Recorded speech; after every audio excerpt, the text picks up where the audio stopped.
오늘 주신 말씀은 열왕기상 17장입니다. 열왕기상 17장 중에 1절과 8절 9절을 제가 봉독하겠습니다. 먼저 1절입니다. 길르앗에 우거하는 자 중에 디셉 사람 엘리야가 아합에게 말하되 내가 섬기는 이스라엘의 하나님 여호와께서 살아계심을 두고 맹세하노니 내 말이 없으면 수년 동안 비도 이슬도 있지 아니하리라 하니라. 여호와의 말씀이 엘리야에게 임하여 이르시되 너는 일어나 시돈에 속한 사르밧으로 가서 거기 머물라. 내가 그곳 과부에게 명령하여 내게 음식을 주게 하였느니라.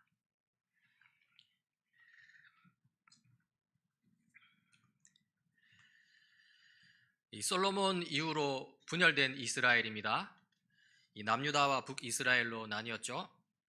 요즘 이 북이스라엘, 그 중에 북이스라엘에 대해서 살펴보고 있는데요. 이 북이스라엘을 세운 여로보암과 그의 아들 나답, 또 나답을 죽인 바하사와 그의 아들 엘라, 또 엘라를 죽인 시므리, 또 시므리를 죽인 오므리까지 이 북이스라엘에는 이 피해 쿠데타가 연이어서 일어나고 있는 상황입니다. 이러한 나쁜 상황은 이 북이스라엘 왕들이 우상 숭배한 것과 관련이 없지 않은데요.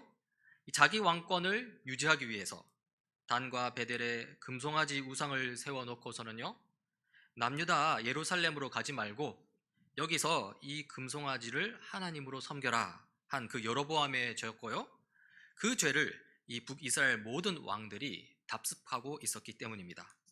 그래서 하나님이 이렇게 북이스라엘 왕들을 심판하셨다는 것이죠. 오늘은 시므리를 죽인 오므리와 그의 아들 아합을 살펴보고자 하는데요. 이 오므리는 시므리를 죽였고요. 그리고 시므리를 죽인 그 후에 또 다른 경쟁자 디브니라는 인물까지 죽이고 나서 이제 북이스라엘의 왕자리에 올랐습니다. 오므리는 그렇게 북이스라엘의 왕이 되어서 12년 동안 다스리는데요. 그가 한 중요한 일 중에 하나가 이 사마리아를 북이스라엘 왕국의 수도로 삼았다는 것입니다. 이 성경은 이렇게 기록합니다. 오므리는 세멜에게서 은 2달란트를 주고 사마리아 산지를 사들였다. 그리고 그 산에다가 도성을 건설하였는데 그 산의 소유자인 세멜의 이름을 따라서 그 도성의 이름을 사마리아라고 하였다. 이 사마리아는 이 군사적으로도 그리고 경제적으로도 상당히 중요한 전략지였습니다. 이 지대가 높아서 적들의 공격을 방어하기가 수월했고요. 또 북이스라엘 영토를 연결하는 이 도로들이죠. 이 도로들의 교차점을 바로 근처에서 내려다보는 그런 곳이었습니다. 이러한 중요성 때문에 이 오므리가 세운 이 사마리아 이 도시는요, 이 오므리 왕조 이후에도 북이스라엘 왕국의 수도가 되고요. 이것은 오므리 왕이 행정적으로 상당히 유능하다는 것을 보여줍니다. 실로 100년 남짓한 오므리 왕조의 통치가 끝난 다음에도 이 고대 이 아수리 제국 문서에 보면은 이 북이스라엘 왕국을 이 오므리의 땅이라고 이렇게 언급하는데요. 이것은 오므리가 국제 정치적인 측면에서 상당한 영향력을 발휘했음을 보여주는 것입니다. 일반 세상적인 관점에서 보자면 상당히 인정을 받은 왕이라는 것이죠. 하지만 이 오므리에 대한 이 성경의 평가는 좋지 못합니다. 다른 북이스라엘 왕들과 마찬가지라는 것이죠. 오히려 다른 왕들보다 더 나쁘다고 합니다. 16장 25절인데요. 오므리가 주님께서 보시기에 악한 일을 하였는데 그 일의 악한 정도는 그의 이전에 있던 왕들보다 더 심하였다. 오므리는 느밧의 아들 여로보암이 걸은 모든 길을 그대로 따랐다. 오므리는 이스라엘에게 죄를 짓게 하고 또 우상을 만들어서 이스라엘의 하나님께서 진노하시게 하였다. 이 오므리 또한 여로보암이 행했던 그 불법적인 방식의 왕권 강화 정책의 유혹을 이기지 못했습니다. 자기 왕권을 강화하기 위해서, 자기 유익을 위해서 북이스라엘의 다른 왕들처럼 했고요. 이스라엘 전체를 우상 숭배로 이끈 그 여로보암의 잘못을 그대로 따라했습니다. 그리하여 비록 아수르 제국을 비롯한 세상으로부터는 인정받았을지 모르겠지만요, 하나님으로부터는 인정받지 못했던 것입니다. 그렇다면 오므리인데요, 오므리의 아들 아합은 어땠을까요? 아합은 이 북이스라엘의 왕으로서 22년을 다스렸는데요. 그런데 아합의 통치도 마찬가지였습니다. 성경은 이렇게 기록합니다. 오므리의 아들 아합은 그 이전에 있던 왕들보다 더 심하게 주님께서 보시기에 악한 일을 하였다. 나쁜 정도가 더 심하다고 하죠. 앞서 오므리가 이전 왕들보다 더 심하다고 했는데요. 이 오므리의 아들 아합은 그 또 오므리 왕보다도 더 악했다는 것입니다. 그러면서 성경은 추가적인 설명을 덧붙이는데요. 이렇습니다. 아합은 느밧의 아들 여로보암의 죄를 따라가는 정도가 아니라 오히려 더 앞질렀다. 그는 시돈 왕 엣바알의 딸인 이세벨을 아내로 삼았으며 더 나아가서 바알을 섬기고 예배하였다. 이 아합 왕이 여로보암의 죄를 그냥 따라가는 정도가 아니라 더 앞질렀다고 하죠. 그렇게 된 중요한 큰 원인 중에 하나가 바로 시돈 왕 엣바알의 딸인 이세벨을 아내로 삼은 것에 있습니다. 이 이세벨의 아버지가 시돈 왕 엣바알이라고 했는데요. 이세벨의 아버지가 다스리는 이 시돈이라는 도시, 이 도시 국가는요, 대도시입니다. 항구 도시이기도 했는데요. 무역과 상업이 발달했겠죠. 그리고 이 시돈은 바알 종교의 본거지이기도 합니다. 이세벨의 아버지의 이름 또 엣바알은 이 바알과 함께라는 의미인데요. 이 엣바알은 아세라 우상의 제사장이기도 했습니다. 그야말로 우상 숭배로 심각하게 물든 가문이라는 것이죠. 이렇게 아합은 이 바알 종교에 푹 빠진 이세벨을 아내로 맞이했고요. 그 결과 여로보암의 죄보다 더 심각한 이 바알 숭배에 빠지게 되고 만 것입니다. 계속해서 성경을 보면요. 또 아합은 사마리아에 세운 바알의 신전에다가 바알을 섬기는 제단을 세우고 아세라 목상도 만들어 세웠다. 그래서 그는 그 이전의 이스라엘 왕들보다 더 심하게 주 이스라엘의 하나님을 진노하시게 하였다. 이 북이스라엘의 수도 사마리아에다가 바알 신전을 세웠다고 하죠. 또 바알을 섬기는 제단도 만들어 쌓았고요. 또 바알과 한 쌍을 이루는 아세라 목상도 만들어 세웠습니다. 이것은 북이스라엘 이전 그 어떤 왕들보다 더 심각하게 우상 숭배를 한 것이고요. 당연히 하나님의 진노를 크게 부르는 것이었습니다. 이 아합 왕의 타락은 그 종교적 타락은 그의 통치 전반에 영향을 끼쳤는데요. 그 다음 절에 나타납니다. 아합 시대에 베델 사람 히엘이 요리고를 건축하였다. 주님께서 눈의 아들 여호수아를 시켜서 하신 주님의 말씀대로 그는 그 성에 기초를 놓으면서는 그의 맏아들 아비람을 잃었고 성문을 달면서는 그의 막내 아들 수굽을 잃었다. 이 아합 왕 통치 때에 히엘이라는 사람이 여리고성을 건축했다고 하죠. 이 여리고성은 이스라엘 민족이 가나안 땅으로 들어갈 때 여호수아의 인도 아래 무너뜨린 그 여리고성을 가리킵니다. 그러니까 아합 왕이 히엘이라는 사람을 시켜서 그 옛날 무너져 사라져버린 여리고성을 다시 건축하도록 한 것입니다. 그런데 히엘이 이 여리고성을 재건축하면서요, 맏아들도 잃고 막내 아들도 잃었다고 나옵니다. 그리고 이렇게 된 것은 다 주님의 말씀대로 된 것이라고 하죠. 이 관련 성경 구절을 찾아보면요, 여호수아 6장인데요. 하나님께서 여리고성을 무너뜨리고 난 후에 여호수아가 맹세한 내용입니다. 그때 여호수아가 이렇게 맹세하였다. 이 여리고성을 일으켜 다시 세우겠다고 하는 자는 주님 앞에서 저주를 받을 것이다. 성벽 기초를 놓는 자는 맏아들을 잃을 것이요 성문을 다는 자는 막내 아들을 잃을 것이다. 여호수아가 이렇게 맹세한 것은요, 모두 하나님의 뜻이었습니다. 오늘 열왕기상 16장 본문을 통해서 알 수 있죠. 여호수아 당시 하나님께서 눈의 아들 여호수아를 통해서 하신 말씀이라는 것입니다. 그리고 그로부터 300여 년이 흐른 지금 이 아합 시대에 이르러서 이 여호수아가 시켜 하신 그 주님의 말씀을 아합 왕이 정면으로 거부한 것이죠. 하나님의 말씀, 주님의 명령을 거부한 대가는 분명했습니다. 여리고성을 재건축한 히엘은 맏아들을 잃었고요, 그리고 막내 아들을 잃었습니다. 우리는 여기서 우상 숭배자의 지독한 고집과 불신, 또 그게 아니면 이 무지를 볼 수 있습니다. 히엘은 이 여리고성을 재건축할 경우에 이 아들들을 잃게 될 것이라는 주님의 명령을 알았을까요? 몰랐을까요? 알았다면 지독한 고집이자 불신입니다. 그리고 몰랐다면 그것 또한 책임져야 할 무지입니다. 이 둘 다 문제인 것이죠. 몰랐다는 것부터 보자고요. 몰랐다고 해서 책임을 면할 수 있는 게 아닙니다. 이스라엘 백성이라면, 하나님 나라 백성이라고 한다면 하나님의 말씀을 늘 가까이 했어야 합니다. 하나님의 음성에 귀를 기울이고 하나님의 뜻대로 살고자 해야 한다는 것이죠. 그런데 아합 시대의 히엘은 그렇지 못했습니다. 바알 숭배에 빠져서 하나님의 뜻을 등한시했고요, 그 결과 자기의 아들들을 잃고 말았습니다. 다른 한편으로 여리고성을 재건축할 경우에 아들들을 잃게 될 것이라는 그 주님의 말씀을 알았다고 칩시다. 그렇다면 정말로 엄청난 고집입니다. 여리고성 재건축의 기초를 놓았을 때 첫째 아들이 죽었다고 하죠. 그렇다면 그 자리에서 여리고성 재건축을 그만두어야 했습니다. 설령 아합 왕의 명령이라고 하더라도 그만두어야 합니다.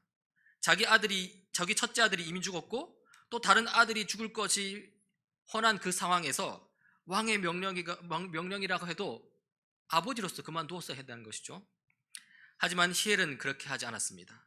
끝까지 여리고성 재건축을 감행했고요, 결국 막내 아들까지 잃고 맙니다. 이것은 지독하고 오만한 고집이고요, 그리고 하나님에 대한 불신이기도 합니다. 첫째 아들을 잃고 나서 그저 우연이라고 생각할 수 있다는 것이죠. 그렇게 하나님의 말씀을 믿지 않는다는 것이죠. 그리고는 결국 막내 아들까지 잃고 만 것입니다. 이래나 저래나 히엘의 문제는 명확합니다. 그가 하나님의 말씀을 등한시했다는 것입니다. 그리고 그 결과는 아주 참혹합니다. 첫째 아들과 막내 아들을 잃게 된 것이죠. 어떤 신학자는 히엘이 첫째 아들과 막내 아들만 잃은 것이 아니라 길고 긴 여리고성 이 재건축 기간 동안 첫째 아들부터 시작해서 중간에 아들들을 다 잃고 막내 아들까지 모두 다 잃었을 것이라고 그렇게 해석하기도 합니다. 그러니까 성경 기록상으로는 간단하게 첫째와 막내만 기록한 것이지 실상은 모든 아들들을 다 잃었다는 것이죠. 만약 이런 해석이 맞다면 히엘의 잘못은 더욱더 큽니다. 정말 지독한 고집, 오만한 불신, 그리고 처참한 무지입니다. 그러나 이런 비극적인 이야기에도 불구하고요, 아합 왕은 세상으로부터 유능한 왕으로 인정받았습니다. 여리고는 요단강 동편으로 들어가는 관문입니다. 여러분, 여호수아 시절 이스라엘 백성의 경로를 생각해 보십시오. 이스라엘 백성이 요단강 동편에서 서편으로 건너간 후에 가나안 땅으로 들어가기 위해 거쳐야 했던 관문이 바로 여리고였습니다. 그러하니 이제 다시 반대편으로 건너갈 때도 마찬가지겠죠. 아합은 북이스라엘 왕국의 세력을 확장하기 위해서 이제 여호수아 때 이스라엘 백성이 가나안 땅으로 들어간 경로와는 반대로 이제 가나안 땅 바깥으로 나가는 관문으로서 이 여리고성을 지금 재건축하고 있는 것입니다. 이것은 일반 세상적인 관점에서 볼 때는 잘하는 일입니다. 이 오므리와 그의 아들 아합을 보자면 이 오므리 왕조가 고대 제국 아수르에게 인정받은 이유가 다 있다는 것이죠. 자, 지금까지 우리는 오므리와 그의 아들 아합 두 왕의 이야기를 살펴보았습니다. 그들에게서 우리는 두 가지 공통점을 발견하게 되는데요. 하나는 바로 도시에 관련된 서술이 있다는 것이고요, 또 하나는 둘 다 우상 숭배를 저질렀다는 것입니다. 오므리는 사마리아 도시를 세웠고요, 그리고 여로보암의 우상 숭배를 반복했습니다. 그의 아들 아합은요, 여리고 도시를 다시 세웠고요, 그리고 바알 우상 숭배를 저질렀습니다. 오므리가 사마리아 도시를 세운 것은 크게 문제될 것 없어 보입니다. 하지만 이 오므리의 아들 아합이 북이스라엘의 수도 사마리아에다가 바알 신전을 세우고 바알 제단을 쌓아 올리면서요, 이 북이스라엘은 이 사마리아를 중심으로 명실상부한 바알 종교 국가가 되어버렸습니다. 쉽게 말해서 사마리아를 수도로 삼은 오므리 왕은 바알 종교 국가의 이 교두보를 마련했다고 볼 수 있는 것이죠. 마치 다윗이 솔로몬 성전의 터가 되는 예루살렘 도시를 세웠던 것처럼 그와는 정반대의 의미로 오므리는 바알 신전의 터가 되는 사마리아 도시를 세웠다는 것입니다. 한편 아합도 도시를 세웠는데요, 여리고 도시였습니다. 이 여리고 도시를 재건축한 것은 그것 자체로 아주 큰 문제입니다. 그렇죠? 여리고 도시 재건축은 하나님의 명령에 대한 명백한 불순종이었습니다. 아들들을 잃은 희애를 통해서 분명히 드러났죠. 아합 왕이 하나님의 뜻보다는 자기 나라의 부강함, 즉 자기 자신의 유익을 최우선 순위로 삼았다는 것을 보여줍니다. 하나님 나라 왕으로서의 면모를 조금도 찾아볼 수 없다는 것이죠.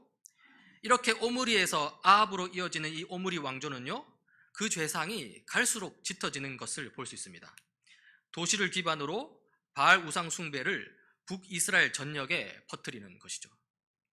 그리고 이렇게 극심한 타락한 때 하나님께서는 한 인물을 보내시는데요, 그가 바로 선지자 엘리야입니다. 엘리야 선지자는 불순종하는 아합 왕에게 찾아갑니다. 그리고 거기서 주님의 말씀을 전합니다. 17장 1절인데요. 길르앗의 디셉에 사는 디셉 사람 엘리야가 아합에게 말하였다.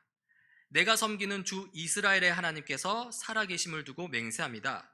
내가 다시 입을 열기까지 앞으로 몇 해 동안은 비는커녕 이슬 한 방울도 내리지 않을 것입니다. 엘리야가 지금 아합 왕에게 비는커녕 이슬 한 방울도 내리지 않게 하겠다고 하죠. 이것은 아주 의미심장한 선언입니다. 지금 아합 왕이 무엇을 숭배하고 있습니까? 바알 우상을 숭배하고 있습니다. 이 당시 바알은 폭풍의 신으로 일컬어집니다. 바람과 비를 관장하죠. 땅의 풍요는 바알에게 달려있다는 것입니다. 바알이 구름을 보내고 비를 잘 내려주면 이 땅이 풍성한 식량을 낼 수 있다는 것이고요, 바알이 비를 내려주지 않으면 그냥 굶어야 된다는 것입니다. 그런데 지금 엘리야가 무엇이라고 선언하고 있습니까? 바람과 비의 신 바알이 다스리는 이 북이스라엘 그 땅에, 그리고 그 시돈 그 땅 그 지역에 수년 동안 비는커녕 북이스라엘 그 땅에 수년 동안 비는커녕 이슬 한 방울도 허락지 않겠다는 것입니다. 그러면서 그렇게 하시는 분이 바로 엘리야가 섬기는 주 이스라엘 하나님이심을 명백하게 밝히고 있죠. 이것은 이스라엘의 하나님만이 진정한 하나님이라는 선언입니다. 바알은 아무것도 아닌 거짓된 존재라는 것이죠. 자, 아합 왕이 엘리야 선지자의 선포를 듣고 가만히 있었을까요? 당장 엘리야를 잡아 죽이려고 했겠죠. 그 상황에서 하나님께서 엘리야가 숨어 있을 그 거처를 따로 마련해 주시는데요, 광야 시냇가로 보냅니다. 이 성경 기록을 볼까요? 주님께서 엘리야에게 말씀하셨다. 이곳을 떠나서 동쪽으로 가거라. 그리고 거기 요단강 동쪽에 있는 그릿 시냇가에 숨어 지내며 그 시냇물을 마셔라. 내가 까마귀에게 명하여서 너에게 먹을 것을 날라다 주게 하겠다. 엘리야는 곧 가서 요단강 앞에 있는 그릿 시냇가에 머물렀다. 까마귀들이 아침에도 빵과 고기를 그에게 가져다 주었고 저녁에도 빵과 고기를 그에게 가져다 주었다. 그리고 물은 그곳 시냇물을 마셨다. 지금 엘리야가 광야 시냇가로 피신해서 거기서 까마귀가 가져다 주는 음식을 먹는데요, 이렇게 까마귀가 가져다 주는 음식을 먹는 것 또한 좀 의미심장합니다. 한번 보십시오. 여러분, 사람들이 왜 우상을 숭배하는지 아십니까? 다시 말해서 왜 아합이 바알을 숭배했겠냐는 것입니다.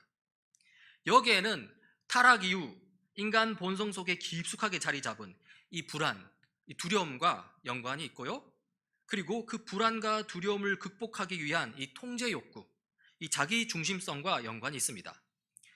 인류의 조상 아담과 하와의 타락 이후로 세상살이가 참 어려워졌습니다. 땅이 저주를 받아서 더 이상 풍성한 열매를 내지 않습니다. 게다가 사람과 사람 사이의 관계도 삭막해졌습니다. 타락 전에는 서로를 돕는 이웃이었는데요, 그러나 타락 이후에는 경쟁자요, 심지어는 서로 약탈하는 원수가 되었습니다. 이러한 타락 상황은 풍요롭고 평안한 삶을 기대하기 어렵게 만들었습니다. 언제 흉년이 들지 모릅니다. 언제 적이 쳐들어와서 식량을 약탈해 갈지 모릅니다. 미래는 더 이상 기대하고 소망하는 시간이 아닙니다. 미래의 시간은 오히려 불안과 두려움 그 자체가 되어버렸습니다. 일이 이렇게 흘러가니 사람 입장에서 보자면 이 불안과 두려움이 되어버린 그 예측 불가능한 미래를 없애고 싶습니다. 하지만 그렇다고 이 미래를 실제로 없앨 수는 없고요, 그 대신 가능한 한 최대한 자기 주변 환경을 통제하길 원하게 됩니다. 통제할 수 있는 능력을 확보해서 그 미래를 내가 원하는 방식으로 최대한 이끌어가길 원하는 것이죠. 그렇게 하면 좀 안심이 된다는 것입니다. 그리고 그 통제 욕구를 만족시켜주는 것이 바로 바알 숭배였습니다. 바알이라는 우상을 적당히 달래는 것이죠. 바알에게 정성스럽게 예배하면 바알이 풍요를 가져다 준다고 믿는 것입니다. 반면에 바알을 소홀히 대접하면 풍요를 얻지 못한다고 여기는 것입니다. 여러분, 사람들이 바알을 이런 식으로 섬기는 것을 보고 사람들이 바알을 진정으로 섬기는구나 이렇게 할 수 있을까요? 아닙니다. 사람들은 바알을 그냥 이용하는 것일 뿐입니다. 바알 숭배의 핵심은요, 나의 정성, 나의 노력, 나의 행위 이런 것들입니다. 내가 열심히 정성을 다하면 풍요를 얻게 된다는 것이고요, 나의 정성이 좀 부족하면 풍요를 못 얻게 된다는 것입니다. 그러니까 나의 통제 아래 있는 것이죠. 이렇게 공식이 딱 세워지면요, 문제는 간단해집니다. 그냥 내가 열심히 정성을 다하면 되는 겁니다.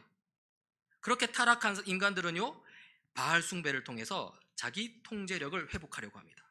그리고 거기서 안전을 찾으려는 것이죠. 그런데요, 정말로 그렇게 해서 안전을 얻을 수 있습니까? 전혀 그렇지 않습니다. 그것은 그저 자기 자신을 속이는 것이고요, 그렇게 스스로 속아 넘어가는 인생을 살아가는 것입니다.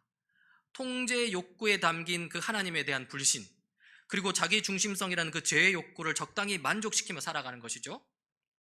하지만요, 오늘 광야 시냇가의 엘리야는 어떠합니까? 누가 엘리야를 먹입니까? 까마귀가 먹입니다. 아침에 빵과 고기를 가져다 주고요, 저녁에 빵과 고기를 가져다 줍니다. 이렇게 먹고 사는 것은요, 정말로 이 내 손길, 나의 통제를 완전히 벗어난 삶입니다. 까마귀를 길들일 수 있는 것도 아니고, 또 길들였다 하더라도 그 까마귀가 어디서 먹을 것을 가지고 온답니까? 내가 내 인생을 통제할 수 있다는 신념을 완전히 깨트리는 그런 삶이죠. 게다가 까마귀가 주는 음식으로 먹고 지내는 것은 예측이 전혀 불가능한 삶입니다. 까마귀가 아침에 먹을 것을 가져다 주었다고 해서 저녁에 또 가져온다는 보장이 없습니다. 설령 그런 일이 며칠 동안 이어진다고 해도 그래도 까마귀가 그 다음날 음식을 또 가져올 것이라는 확신을 할 수가 없습니다. 결국 모든 것이 하나님께 달린 것입니다. 그리고 이것이 바로 그리스도인의 삶입니다. 그리고요, 이것이 현실을 정확하게 진단하는 삶이기도 합니다. 제 짧은 인생을 돌아봐도요, 제 계획대로 흘러가지 않더라고요. 진로, 결혼, 자녀, 일, 속속들이 살펴보면요, 다 그렇습니다. 물론 하나님께서 우리에게 자유의지를 주시고요, 그 자유의지를 충분히 반영하시긴 합니다. 하지만 우리 인생을 세세하게 속속들이 살펴보면요, 다 예측 불가능입니다. 생각지도 못한 장애물이 있고요, 또 생각지도 못한 피할 길이 있습니다. 이렇게 생각지도 못한 것들의 연속입니다. 따라서 하나님께 맡기는 인생은요, 우리 현실을 아주 잘 반영하는 그런 인생입니다. 바알 숭배와 같이 스스로를 속이는 인생이 아닙니다. 오히려 하나님께 맡기는 삶이 아주 적실한 삶이라는 것이죠. 물론 그렇다고 우리가 무계획으로 살라는 것은 아닙니다. 단지 우리가 세운 계획을 너무 신봉하지 말라는 것입니다. 우리가 신뢰해야 할 대상은요, 나의 계획이 아닙니다. 그게 아니라 나의 상황을 다 아시고 나를 최선의 길로 이끄시는 하나님입니다. 잠언에 유명한 구절이 있죠. 사람이 마음으로 자기의 앞길을 계획하지만 그 발걸음을 인도하시는 분은 주님이시다. 실로 하나님은 엘리야의 발걸음도 인도하시는데요, 그 다음 17장 7절입니다. 그런데 그 땅에 비가 내리지 않으므로 얼마 있지 않아서 시냇물까지 말라버렸다. 자, 까마귀가 주는 음식을 먹고 또 거기에 있는 시냇물을 먹고 지냈는데요, 이제 비가 오지 않아서 또 시냇물이 말랐습니다. 또 까마귀가 주는 음식도 그치게 된 것 같습니다. 이제 엘리야로서는 막막합니다. 그런데 그때 하나님께서 엘리야에게 말씀하십니다. 주님께서 엘리야에게 말씀하셨다. 이제 너는 시돈에 있는 사르밧으로 가서 거기에서 지내도록 하여라. 내가 그곳에 있는 한 과부에게 명하여서 너에게 먹을 것을 주도록 일러두었다. 엘리야의 발걸음을 인도하신 하나님께서 이르지도 늦지도 않게 적절한 때 이 엘리야에게 말씀하셨습니다. 그리고 시돈에 있는 사르밧으로 가라는 것이죠. 거기서 과부를 찾아가라는 것입니다. 여러분, 이 말씀도 참 의미심장합니다. 하나님께서 엘리야에게 가라고 한 그 시돈이 어떤 곳입니까? 상업과 무역의 중심지, 대도시고요, 또 바알 숭배의 중심지입니다.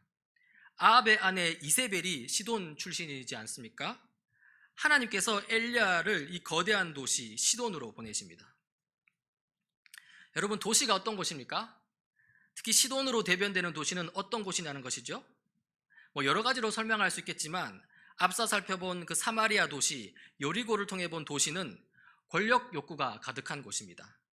자기 나라를 세우고자 하는 이 불신앙적인 왕들의 욕구가 그대로 도시에 반영되고 있죠. 여리고 도시 재건축은 하나님 나라가 아닌 자기 나라를 확장시키고자 하는 아합 왕의 타락한 의지가 담겨 있고요. 또 사마리아 도시에 세운 바알 신전은 자기 뜻대로 자기 통제 아래서 자기 인생을 두고자 하는 이 아합 왕의 오만함이 담겨 있습니다. 그리고 거기에는 힘의 논리, 강자의 논리가 가득합니다. 실제로 이 북이스라엘 왕들의 타락상에 대해서 수많은 선지자들이 비판을 가하는데요. 특히나 약하고 소외당하는 하층민에 대한 이 사회적 불의를 굉장하게 심각하게 다루는 것을 우리가 선지서에서 볼 수 있습니다.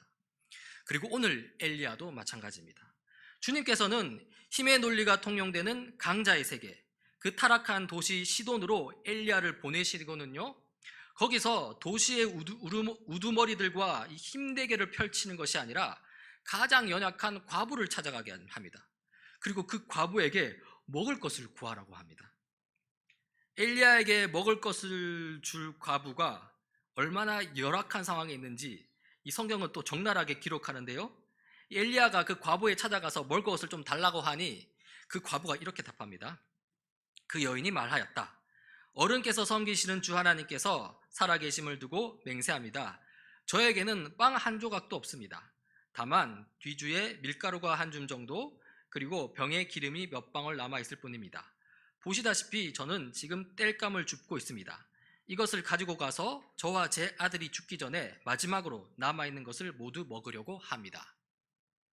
과부의 상황이 어떻다고 합니까? 지금 마지막으로 조금 남아있는 음식 재료를 박박 긁어다가 먹고는 이제 그냥 굶어 죽을 참이라고 하죠. 지금 그런 과부에게 엘리야가 음식을 달라 하고 있다는 것입니다. 여러분, 세상은 우리에게 강자가 되려고 합니다. 더 높은 자리에 올라가려고 하고요, 거기서 안전함을 누리려고 합니다. 또 더 나아가 마음껏 인생을 즐기라고 하죠. 하지만 이것은 거짓말입니다.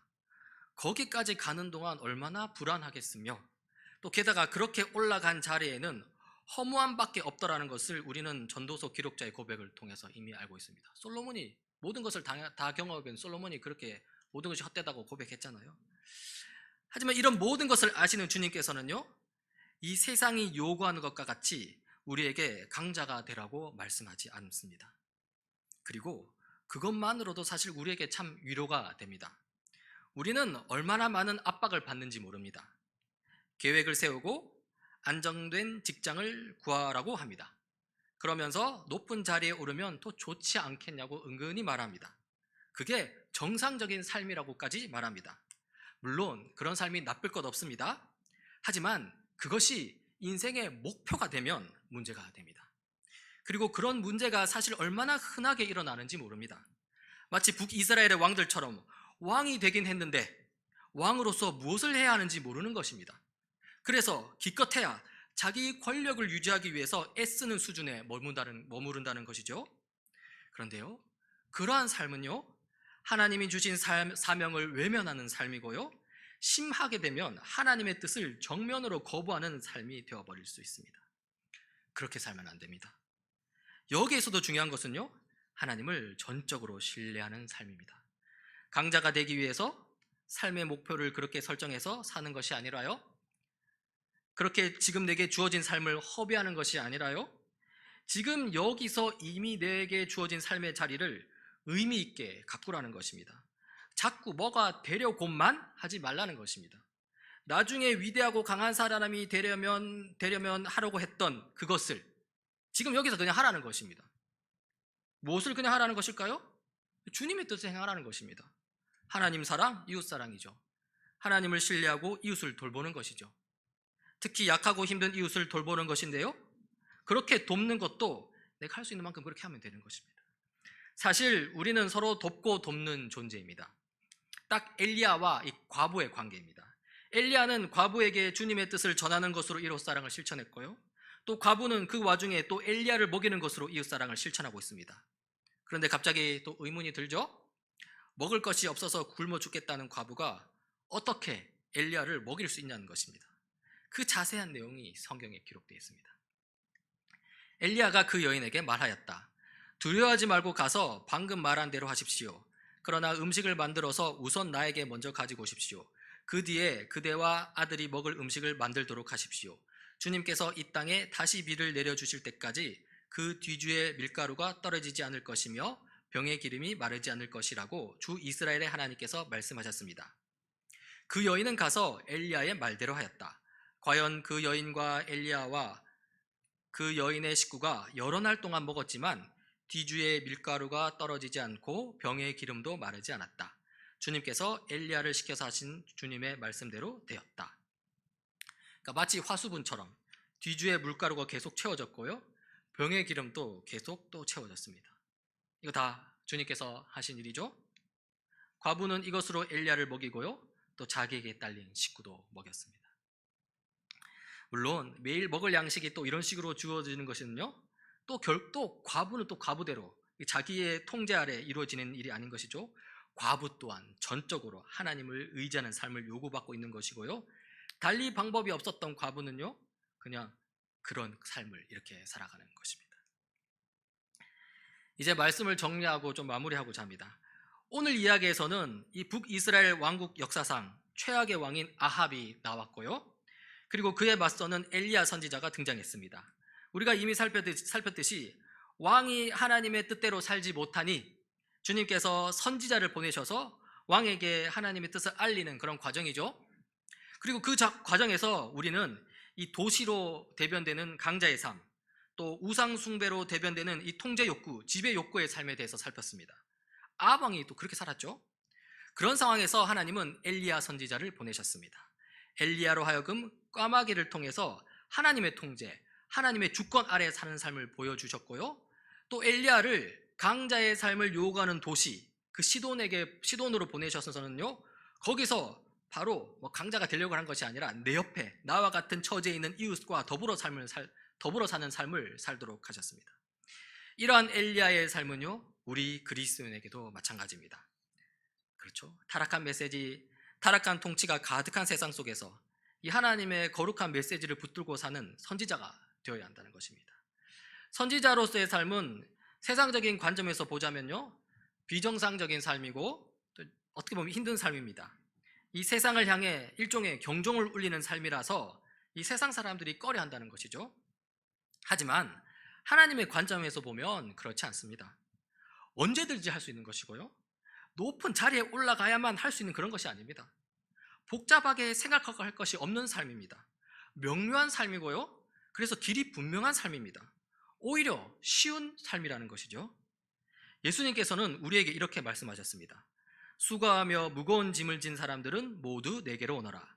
내가 너희를 쉬게 하겠다. 나는 마음이 온유하고 겸손하니 내 멍에를 메고 나한테 배워라. 그래야면 너희는 마음의 쉼을 얻을 것이다. 내 멍에는 편하고 내 짐은 가볍다. 세상이 주는 무거운 짐을 어깨에 지려고 애쓰지 마시길 바랍니다. 예수님이 주시는 가벼운 짐 지고 이미만 그 천국의 안식을 지금 이 땅에서 누리는 우리가 되길 바랍니다. 같이 기도하시겠습니다. 하나님 아버지, 오늘 오므리 왕과 아합 왕의 삶을 돌아보았습니다. 또 엘리야 선지자의 삶을 살펴보았습니다. 대립되고 대조되는 두 삶 속에서 타락한 왕들의 삶, 권력만을 추구하는 삶을 살지 않게 하옵소서. 거룩한 선지자의 삶, 주님께 나의 인생을 맡기며 주님만을 신뢰하는 삶을 살게 하옵소서. 주님, 쉽고 가벼운 그 십자가의 삶을 살게 하옵소서. 우리를 위해 십자가를 지신 예수님 이름으로 기도드립니다. 아멘.